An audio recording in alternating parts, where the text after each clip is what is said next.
கமல் ரசிகர்களுக்கு இது பெரும் ஏமாற்றம் அப்படின்னு தான் சொல்ல வேண்டும். இதை யாருமே எதிர்பார்க்கல. இந்த அளவுக்கு பெருசாக செலவு பண்ணி இந்த ஒரு விஷயத்தை இன்னும் செய்யாமல் இருக்கீங்களா அப்படின்னு சொல்லி கமல் ரசிகர்கள் சற்று கோபத்தில் இருக்காங்க. கமல் ரசிகர்கள் மட்டும் கிடையாது, சிம்பு ரசிகர்களும் தான். இதை பற்றி டீட்டெயிலாக தான் பேச போகிறோம். அதாவது கமல் அவர்களோட இந்தியன் 2 திரைப்படம் ஜூலை 12ஆம் தேதி உலகம் முழுவதும் வெளியாகிறது. இந்த திரைப்படத்திற்கு எதிர்பார்ப்பு பயங்கரமாக இருந்தது. சமீபத்தில் இந்த திரைப்படத்தோட இசை வெளியீட்டு விழா சென்னை நேரு உள் விளையாட்டு அரங்கில் ரொம்ப பிரம்மாண்டமாக நடந்தது. இதுல லோகேஷ் கனகராஜ், நெல்சன் திலீப்குமார், அதுக்கப்புறமா கமல்ஹாசன், சங்கர், சிம்பு, சிலம்பரசன், இந்த மாதிரி பல நட்சத்திர பட்டாளமே கலந்து கொண்டது. ஆனா இந்த இசை வெளியீட்டு விழாவை டிவியில டெலிகாஸ்ட் பண்ண மாட்டாங்க அப்படிங்கிற ஒரு அப்டேட் கிடைத்திருக்கு. இதனால் ரசிகர்கள் சற்று கோபத்தில் இருக்காங்க. ஸோ இந்தியன் 2 திரைப்படத்தோட டிஜிட்டல் ரைட்ஸ் கலைஞர் டிவி தான் வாங்கியிருக்கு. ஸோ அந்த திரைப்படத்தோட டெலிகாஸ்ட் ரைட்ஸும் அவங்க தான் வாங்கியிருக்காங்க.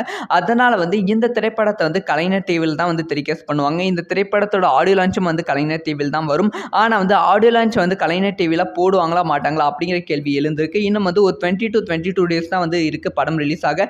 ஆனால் இது வரைக்கும் இந்த ஆடியோ லான்ச்சை போடலையா அப்படிங்கிற ஒரு கோவத்தில் ரசிகர்கள் இருக்காங்க. அதே சமயம் சில தகவல் என்ன வருதுன்னா, படம் ரிலீஸ் ஆவதற்கு ஒரு 10 டேஸ்க்கு முன்னாடி ஆடியோ லான்ச் டிவியில் டெலிகாஸ்ட் பண்ணால் கண்டிப்பாக பெரிய ப்ரமோஷனாக இருக்கும். அதனால தான் இது வரைக்குமே டெலிகாஸ்ட் பண்ணாமல் இருக்காங்க அப்படின்னு சொல்லப்படுகிறது.